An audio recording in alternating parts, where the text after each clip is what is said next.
Welcome to Coffee with TruCentive, 30 minutes of incentive automation tips, tricks, and best practices. My name's Jim Meyer, and today we're going to be talking about enhancing your brand when sending incentives.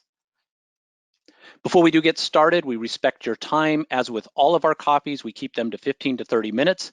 They're purely educational, no promotion. They also are current. We like to keep them current, so if you have a suggestion for a future coffee with TruCentive, please feel free to send an email to terrymiller@trucentive.com.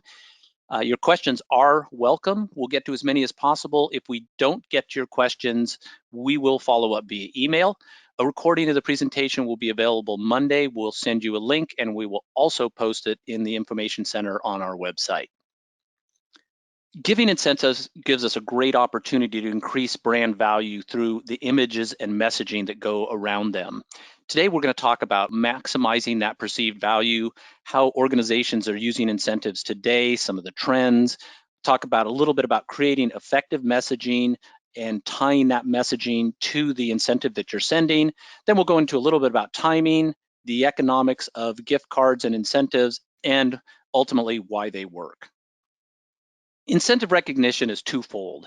It comes on recognition of the recipient, and that typically is what triggers our incentive. Prospect completes a survey, they attend a webinar, they could be a congratulatory, they could be an apology from your support department when you didn't meet expectations of a customer. But there's also recognition of the giver from the recipient, and this goes beyond the incentive value itself, and that's what we're here to talk about today, because you can maximize your perceived value by adding those elements to that incentive, whether that's the choice of the incentive that you deliver, the message wrapped around it, your design elements, and the process of delivery. So we want to use these so that when we send an incentive, we get maximum value and our brand carries through the whole process. Organizations are using incentives in a lot of different ways. 64% of incentives today are being used by sales and marketing, no surprise. But what's interesting is over the past year, the product marketing, customer support, HR, and operations have all increased their use of incentives dramatically. Product marketing in the last year went from 2 to 9% of the incentive pie within an organization. Customer support went from 3 to 13%, and product marketing went from 2 to 9%. So there's been a dramatic spread of incentive use across the organization. I think what we're really seeing is that it's coming into a situation where we're looking at incentives throughout the customer life cycle. Many say it costs 5 times as much to get a customer as to retain one, but that's really not how we should look at customers. We should really look at these decisions from an overall lifetime value and put that into the equation of both the incentive values we give a customer or a prospective customer, as well as the types of incentives we give them through that process. If you look at what companies are doing today, as I showed earlier, it's primarily focused on marketing and sales. So marketing might be doing surveys, webinars, trade shows, and pulling people into those activities with certain incentives. As they move into the sales process, same thing. If you have a long technical demo, you are much more likely to get an individual to spend the time with you if you incentivize them to do this. Now, we don't want to incentivize them to the point where they're attending because of the incentive. It's just the tipping point of using that in time now to talk with you versus at a later date. And our goal as salespeople is to get one step ahead of the competition in that process. In addition, after a prospect becomes a customer, then product marketing may get involved with surveys, beta programs, other activities that can be incentivized. What we've found over time is that when you incentivize activity, you typically get better and more accurate information. Sometimes we have problems. We don't meet our customers' expectations. So the support departments are now starting to use incentives to not only get feedback, but to soothe that customer that had an unnecessarily bad experience. And that can be in the form of compensation, or maybe it's something like DoorDash or Uber Eats card so that they can get a meal because they had to stay late and work when they wouldn't have had to otherwise. As the time goes on, it may be back to sales where we have upsells or testimonials that we need from our customers, or back to marketing with customer loyalty or referral programs. So there's lots of use of incentives throughout that customer life cycle. And if we look at the overall lifetime value of a customer, it really makes sense to provide incentives to keep customers on board throughout that whole life. Now, it's important to choose an incentive that's appropriate, and hopefully you can tie it to the program you have or strategy. We want to consider the incentive value and the type of relationship when we give an incentive. So appropriateness or value varies depending on the activity. If you're doing a daily activity like a webinar or survey, it might be smaller. If it's a year-end event to a customer or to your sales team, it's probably going to be a little bit larger incentive. And then if you have long-term customers, if you have a customer that's been with you for 10 years, you might, or there's some other anniversary or milestone, you might want to do something really nice. But you don't want to go overboard on your incentives. And while you might think that I want to promote larger incentives, that's not necessarily the case. We want to make sure that it matches both that value and the relationship. So at the prospect stage, we're going to treat someone very differently than as a customer, a channel partner, or a team member. Incentive personality is also important with this as you tie the value, the relationship to your messaging campaign. Now, there's a couple approaches you can take. You can take a one-size-fits-all approach to your incentives. That may be delivering an Amazon gift card. It's kind of the gold standard with regard to gift cards. Or you could use a virtual Visa or a virtual MasterCard. These are typically viewed as money, so that's something you want to think about. Even though it's an Amazon card, because you can use it for pretty much anything on Amazon, it's kind of viewed that way. Then you have another approach, which is what we call recipient's choice, where you can curate a set of cards for that particular recipient for them to choose. In this case, we have a Pete's card and a Starbucks card. So we have two coffee choices. So maybe this is for a discussion over on a particular subject. You're trying to get their attention, so you incentivize them with a curated set. When it comes to curated sets, there's a variety of different scenarios you can follow, and it's really just up to your imagination. Here are two scenarios that tie the theme to the curated recipient choices. On the right, we have all the available cards. There's over 200 different gift cards to choose from, and we've selected a DoorDash, a Grubhub, and an Uber Eats card. These are very common for lunch and learns, sales trainings. We have a lot of companies now doing pizza casts where they get everybody together on a Zoom and send cards out so that they can have pizza while they're on Zoom. Another approach might be to do a technology curated set of recipient choice cards for skills courses or graduations from techie type of programs. The choice is all about the event, the audience, and the messaging that you wrap around your curated set. When it comes to messaging, the goal of the message is to develop a conversation. So tying that messaging to the actual incentive program and what you're giving works really well. Whether we're in an email or on a recipient page, it's all the same. We need to answer 3 questions quickly because typically you have about 3 seconds to get somebody's attention. Do we clearly state the reason for the gift? Also, remember, stating that reason helps eliminate gift guilt. And even with small gifts, you'll find that a large percentage of people you give gifts to do have some sense of gift guilt. And that is because they often would have done what the ask was with regard to the program you're running without a gift. So sometimes they just don't feel comfortable. So if you clearly state, hey, thank you for doing this, here's the gift, it eliminates that guilt. Clear copy versus clever copy. Clear copy, concrete copy works so much better. Tests prove it over and over again. Trying to get fancy is great. We're all like to be creative beasts, but the reality is it does not work as well. Make it personal, use insertion tags. Shorter messages always perform better. So we want to focus on 2 actions: choose or claim their incentive, and maybe one other action, and that may be a next step in a sales environment. And that could be attend a demo, watch a video, or things like that, but stay focused on no more than those 2 actions. And if you're using lots of images, make sure they serve the message. Very often, once again, our creativity comes into play and we start putting images in that we think set a good tone, but they just create confusion. We have to be able to answer those questions. Where am I? What can I do here? or why should I do it within that 3-second period. So it's really important to make sure that our messaging is on point, very targeted, very clean.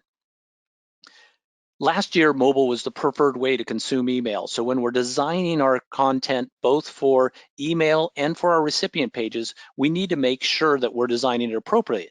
That said, this year, mobile rates went down from 42% to 39% of the views. So while in early 2020, the mantra was design for mobile, it's no longer the case. We need to make sure that our incentives display on all platforms. This is one of the reasons we put so much effort into the delivery process of both the email and the recipient page, so that no matter what device you're on, you are presenting it in a way that represents your company and your brand the way you'd like to.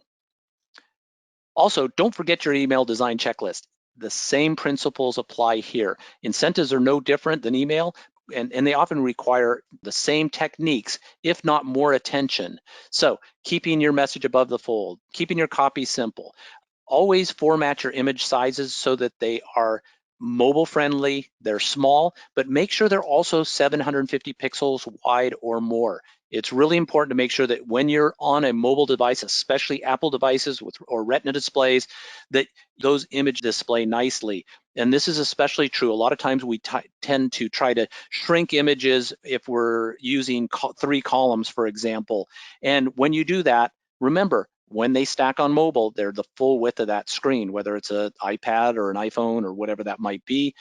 Animated images are now trending in 2020. People are trying to get more attention, so that's something to think about.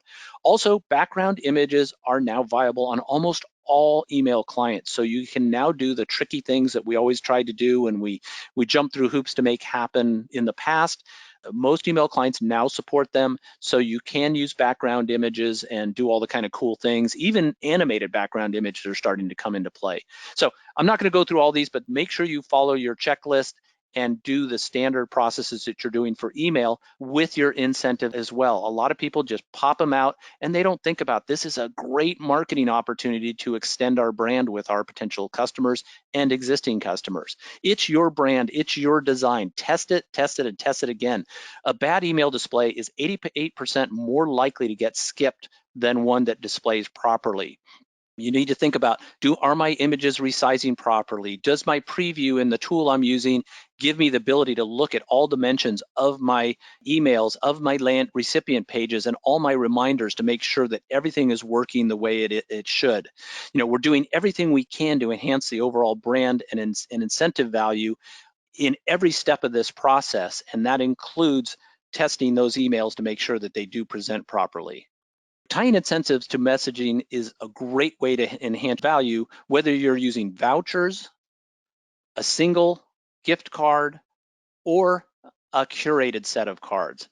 It's really up to you on how you want to handle it. But if you can align your incentive, you will have about a 6% higher engagement over a one-size-fits-all approach. So here, for our coffees, for example, we provide a Starbucks card for everybody who attends because we have a morning coffee. Do the same things with your programs, especially if you're doing recipient choice. If you're doing a wellness program, make it sporting. I don't think Krispy Kreme donuts and Kentucky Fried Chicken are going to be the appropriate types of products for that particular incentive. So make sure you're focused on your program and tying that incentive to your messaging, because you will have better take-up rates and better actual claim rates on your incentives. The next thing I wanted to talk about was the automation process. Your program should be more than a single delivery. You really need to think about whether you're having a fixed event or you want to have a cadence for an ongoing event. A fixed event, for example, if you have a webinar. So you might have a webinar or event on Thursday the 3rd, for example, and you follow up with the incentive on Friday the 4th for everybody attended. But many of those people will not open that incentive right away. As a result, you want to send out reminders, but these reminders are a great opportunity as well to get your brand in front of that individual over and over and remind them that you did something nice for them. Very often, you're going to send out a couple reminders. If you have a long expiration period, you set the expiration period for 6 months or a year on that incentive, you have more opportunity to get in front of that prospective customer or existing customer to reinforce your brand value. This is just a typical timing. The cadence is completely up to you. On the left, you see we have the email delivery or SMS delivery, or both at the same time for your particular program. It drives that recipient to their recipient page where they can claim their incentive, but then you have your reminders. And this is a typical scenario that we see works well. After you had the event, send a reminder after 3 days, another one after 10 days, and then final one 1 to 5 days prior to the expiration of that particular incentive.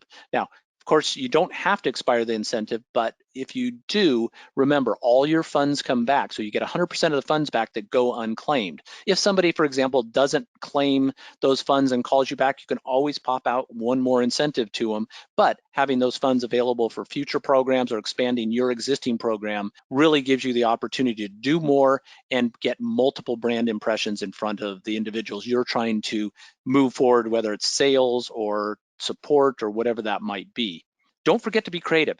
Your initial message, recipient page, and each reminder can be different. So they don't have to be all the same. You can do all kinds of fun things. In fact, the farther you get down in the reminder process, you might want to just kind of mix it up a little bit and do different things to try to get that recipient to claim their incentive, because that's the promise that you made, and you just want to make sure that you've done that. You can have a lot of fun with these. And so whether you're tying it to your overall program, when you get farther out, you can kind of skip out of that and do some fun things. You can align each one of your projects with a goal. So don't think about using a standard single approach to your incentive programs. An incentive program for customer support or a holiday or a wellness program within your company, they're all going to be very, very different. Now, they're all going to carry your logo, but your messaging, your imagery, your incentive choice can all be different for each one of those programs. Even on a single program, you might want to consider doing A/B testing to see what works best with those particular target audiences. Now I want to just talk a little bit about the economics of gift cards, because this is really important. One thing you always have to remember, there's two elements to the economics of sending incentives. One, it's the overall cost of the incentive on the front end and the cost to send it. But you also have a back end, which on average, only about 80% of gift cards ever get redeemed. We've done programs with very large companies sending $100 gift cards to their own salespeople with only a 79% redemption rate. So when you look at the program and your choice of what you'd like to do, two typical models you're going to find in the industry are 10% delivery fee with 100% unclaimed funds back. So you basically pay 10%. That's great for small gifts. But if you're going to be doing anything substantial, anything over $40, $50 a few times a month, you're going to want to look at another option. Another common model in this industry is free delivery, where they charge you 0% of the funds sent, but they don't give you any of the funds back. So this is where companies make money on the breakage.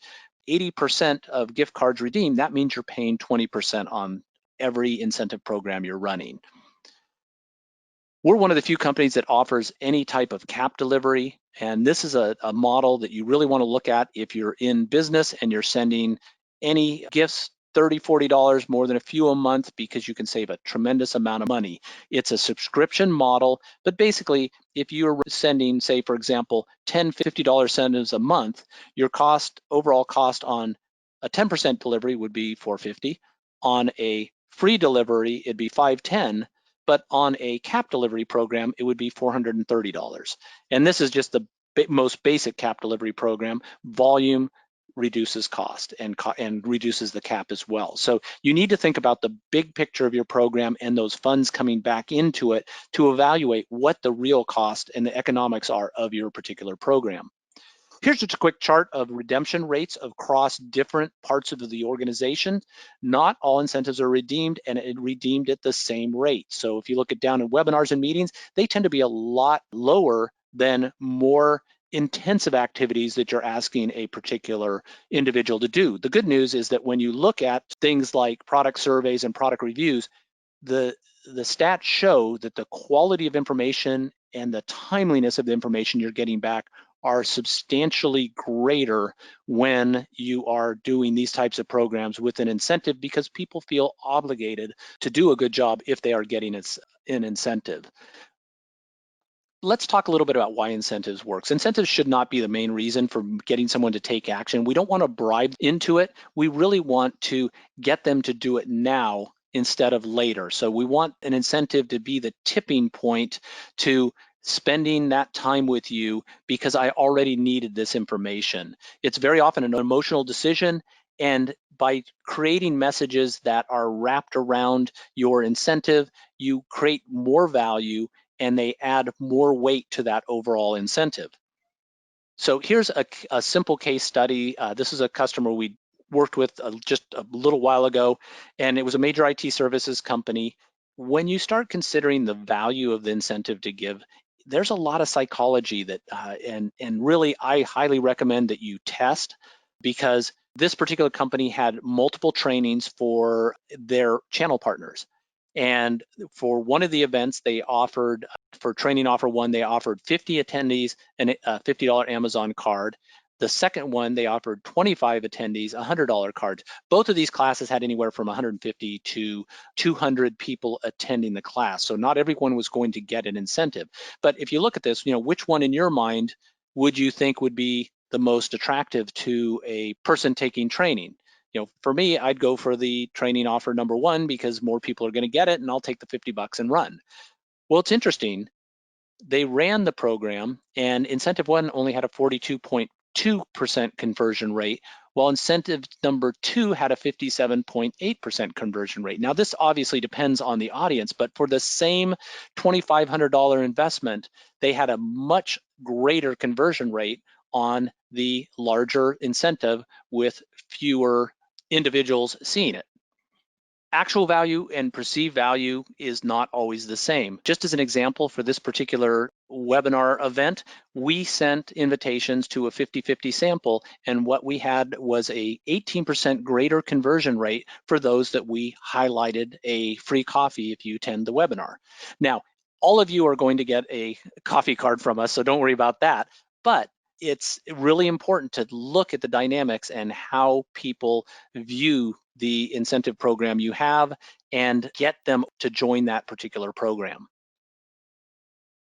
So that's all I have for today. We do have a few minutes for questions, not a whole lot, and it does look like we have several. The first question is, what's the max number of reminders you suggest for an incentive program?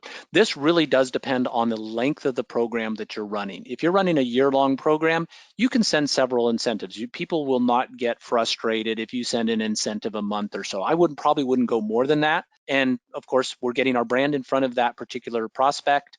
So that's a great opportunity to keep in front of them. But I would keep it, if it's a short time period, definitely no more than 3.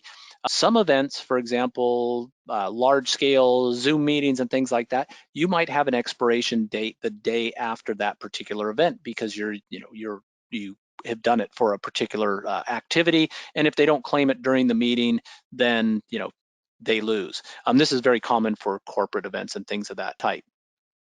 Does your company prepare these campaigns?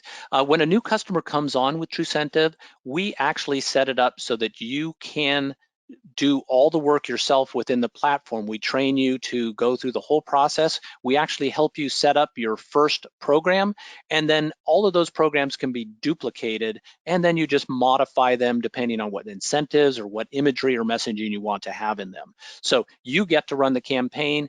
We'll help you set up the first one so that you basically be on your own and run what you need. Obviously, if you need support or you need another set of eyes, that's a great way to reach out and say, hey, we're running this program. What are your thoughts? One of the big advantages about being in this industry is we get to see thousands of different campaigns running on a daily basis. So we can't tell you who's doing what, but we can provide good advice to what's working and what's not. That's all the time we have today. Watch out for our next coffee, which is going to be meetings, events, and surveys using incentives to improve results. And that's both on getting people there and getting them to pay attention. Thank you so much for joining us for Coffee with TruCentive, and we look forward to our next coffee. Take care. Have a good day.